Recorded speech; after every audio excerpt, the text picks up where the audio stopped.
Cordial saludo, mi nombre es Giovanni Esteban David, soy estudiante de Administración en Salud. En este momento voy a realizar una presentación del curso de Cuidados Básicos de Enfermería correspondiente al tema Seguridad del Paciente.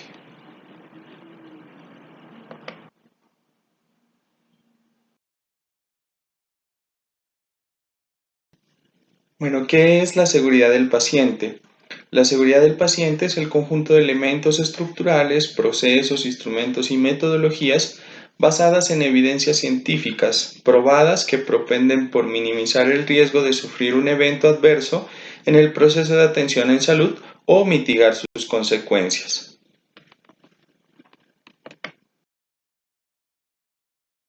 ¿Cuáles son los lineamientos para la implementación de la política de seguridad del paciente? Enfoque de atención centrado en el usuario, cultura de seguridad, integración con el sistema obligatorio de garantía de calidad en la atención en salud, multicausalidad, validez, alianza con el paciente y su familia y alianza con el profesional de la salud.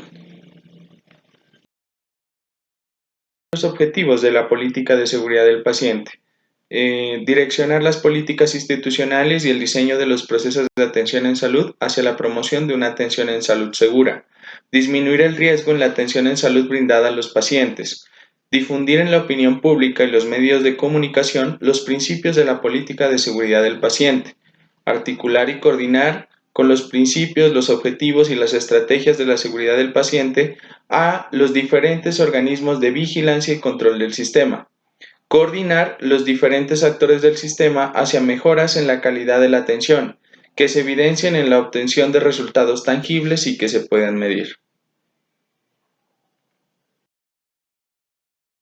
Presento un modelo conceptual de la política de seguridad del paciente y algunas definiciones. Dentro de las definiciones tenemos: ¿qué es una atención en salud? La atención en salud son los servicios recibidos por los individuos o las poblaciones para promover, mantener, monitorizar o restaurar la salud. ¿Qué es indicio de atención insegura? Hace referencia a un acontecimiento o circunstancia que puede alertar acerca del incremento del riesgo de ocurrencia de un incidente o evento adverso. ¿Qué es la falla en la atención en salud? Es una deficiencia para realizar una acción prevista según lo programado o la utilización de un plan incorrecto. ¿Qué es riesgo?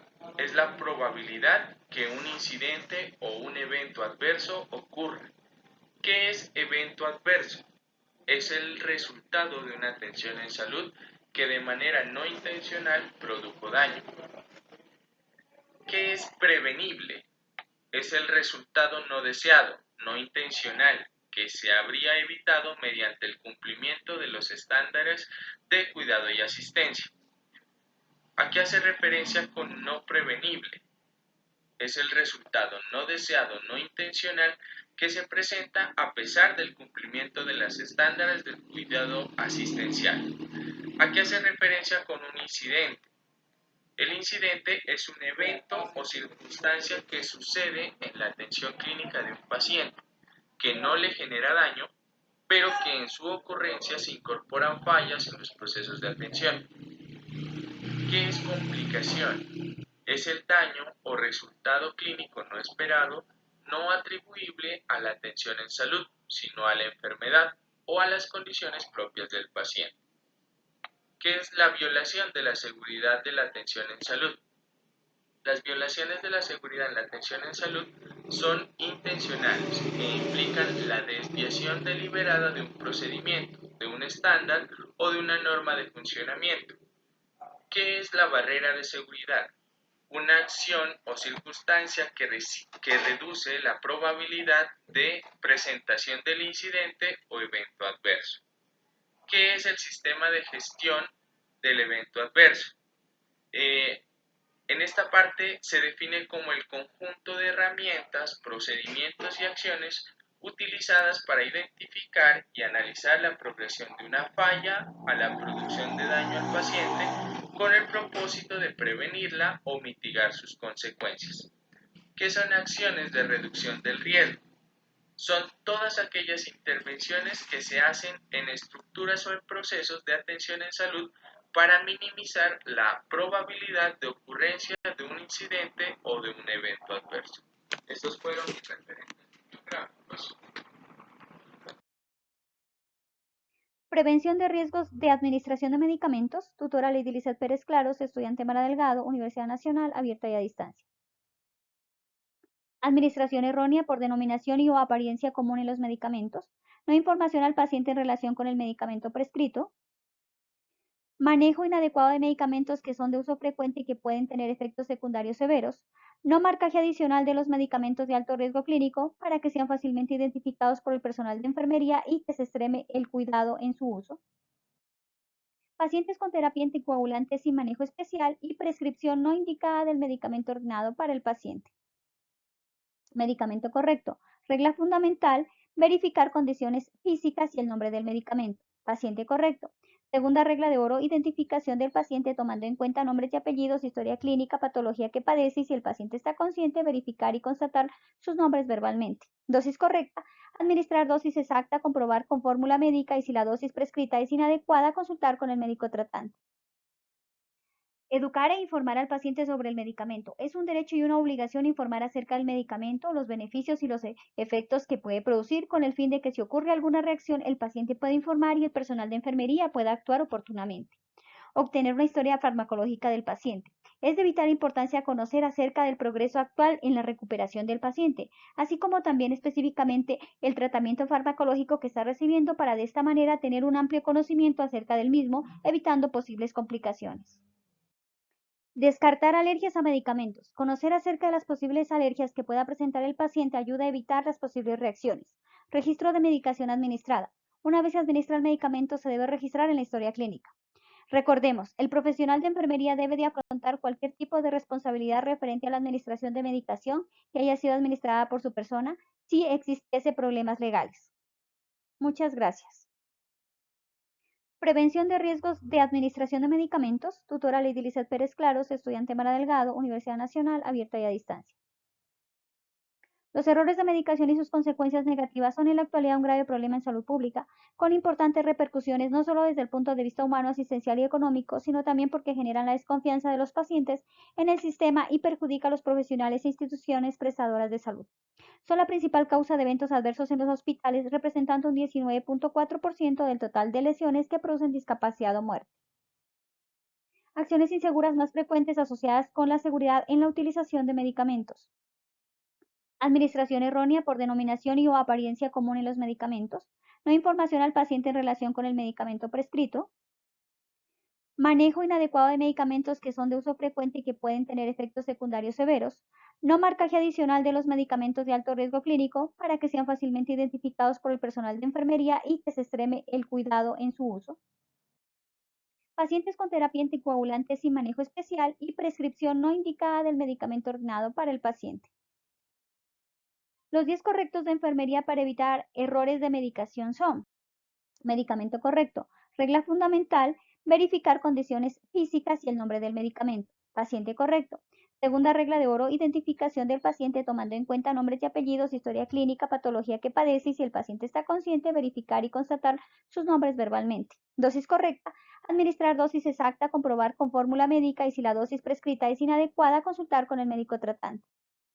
Vía correcta. Asegúrese de que la vía de administración es la correcta y si no aparece en la prescripción, consultar.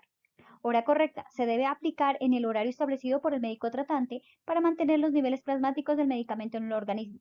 Fecha de vencimiento. Verificar fecha de caducidad y comprobar el aspecto del medicamento. Educar e informar al paciente sobre el medicamento. Es un derecho y una obligación informar acerca del medicamento, los beneficios y los efectos que puede producir con el fin de que si ocurre alguna reacción, el paciente pueda informar y el personal de enfermería pueda actuar oportunamente.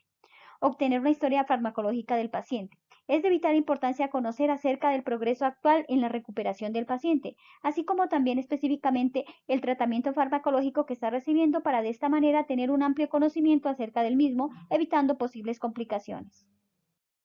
Descartar alergias a medicamentos. Conocer acerca de las posibles alergias que pueda presentar el paciente ayuda a evitar las posibles reacciones. Registro de medicación administrada. Una vez se administra el medicamento se debe registrar en la historia clínica. Recordemos, el profesional de enfermería debe de afrontar cualquier tipo de responsabilidad referente a la administración de medicación que haya sido administrada por su persona si existiese problemas legales. Muchas gracias. Cordial saludo, mi nombre es Ginette Jojoa y en esta ocasión voy a hablar sobre la prevención de riesgos radiológicos. Medidas preventivas. Las medidas preventivas están indicadas para garantizar la protección del personal que puede estar trabajando en todas las áreas del hospital donde existan radios X, como también de los usuarios y visitantes de dicho centro. Medidas para el personal interno. Todo el personal expuesto que se encuentra dentro de las salas de rayos X deberá utilizar equipos de protección individual como guantes plomados, protección gonodal, protección tiroidea y delantal emplomado. El personal que pueda trabajar en las áreas de rayos X y quirófano deberá de llevar de forma visible el dosímetro, como también debe estar cualificado en las técnicas de aplicación y utilización del equipamiento y normas de protección radiológicas. Las mujeres embarazadas y en periodo de lactancia no deberán realizar trabajos que tengan un riesgo significativo de contaminación radioactiva. Medidas para los usuarios del servicio. Se facilitará al paciente todas aquellas protecciones individuales posibles para impedir al máximo irradiaciones. En las mujeres de edad fértil o embarazadas que vayan a ser sometidas a estas pruebas de rayos X se les debe informar de una manera clara sobre las contraindicaciones de exploraciones radiológicas en estos casos. Clasificación de trabajadores expuestos. Los trabajadores de categoría A pueden recibir una dosis efectiva superiores a 6 milisieverts y los de categoría B es muy improbable que reciban dosis superiores a 6 milisieverts. Clasificación de zonas. En la zona vigilada es donde es posible recibir dosis inferiores a 3 décimas de límites anuales permitidos. En la zona controlada es en donde es posible recibir dosis superiores a 3 décimas de límites anuales de dosis. Y en las zonas de permanencia limitada es donde existe el riesgo de recibir en cortos periodos de tiempo una dosis superior a los límites de dosis establecidos. En estas tres zonas se debe señalar con el trisector y algunos ejemplos son los servicios de radiología, la sala de exámenes de escáner y la sala de exámenes de radioterapia. Zonas de acceso prohibido. Existe el riesgo de recibir en una exposición única dosis superiores a los límites marcados. En el decreto 783 del 2001 es donde se aprueba el reglamento sobre la protección sanitaria contra las radiaciones ionizantes. Muchas gracias.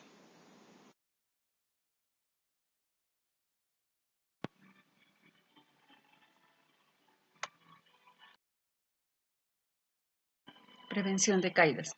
Las caídas de los pacientes son muy frecuentes en la mayoría de los hospitales. El objetivo principal de las instituciones es identificar, valorar y actuar sobre los factores desencadenantes. Es sumamente importante para reducir el riesgo de caídas. Las caídas tienen diferentes repercusiones como son aspectos físicos, complicaciones de estado de salud, fracturas, daños en tejidos blancos, secuelas permanentes debido a la lesión presentada, psicológicos, temor y ansiedad ante las caídas, y sociales, familia excesivamente protectora. También repercuten en los costos de atención de las instituciones prestadoras de aseguradoras. Caídas como un evento adverso. Pueden ser las caídas accidentales. Estas caídas accidentales corresponden al 14% del total de caídas según las estadísticas. Son involuntarias, no predecibles. No es culpa del paciente y caen por la presencia de condiciones causantes como iluminación inadecuada, muebles inestables, fallas de equipo, trompezón, marcha anormal o debilidad marcha. Pies. Otras caídas son las fisiológicas anticipadas, que corresponden al 80% de las caídas y son predecibles. Se presentan por tropezones o resbalón en pacientes con antecedentes de caídas, dificultad para caminar, incapacidad mental o cognitiva, paciente con sonda vesical. Otras caídas son las fisiológicas no anticipadas, que corresponden al 60% de las caídas. No se esperan y no son predecibles. La primera vez y el objetivo es prevenir una segunda caída y estas se presentan en pacientes con desmayos o mareos, ataques epilépticos, fracturas patológicas de cadera, medicamentos como antihipertensivos. Las buenas prácticas para la prevención de caídas de pacientes. Se debe desarrollar la identificación de las fallas activas, acciones inseguras del sistema que llevaron al evento adverso. Partiendo de ellas, se identifican los factores contributivos en la que produjeron las barreras y defensas que fallaron. Como acción insegura, que tiene una conducta que ocurre durante el proceso de atención en salud, usualmente por acción u omisión de miembros del equipo. Es un incidente, pueden estar involucradas una o varias acciones inseguras. Las acciones inseguras tienen dos características. La primera es la atención que se aparta de los límites de una práctica segura. Segundo, la desviación tiene al menos el potencial directo o indirecto de causar un evento adverso para el paciente. Y el factor contributivo, condiciones que facilitaron o predispusieron a una acción insegura, como el paciente muy angustiado que le impide entender instrucciones, ausencia de protocolos, falta de conocimiento o experiencia, mala comunicación entre los miembros del equipo asistencial, carga de trabajo inusualmente alta o personal insuficiente. Gracias.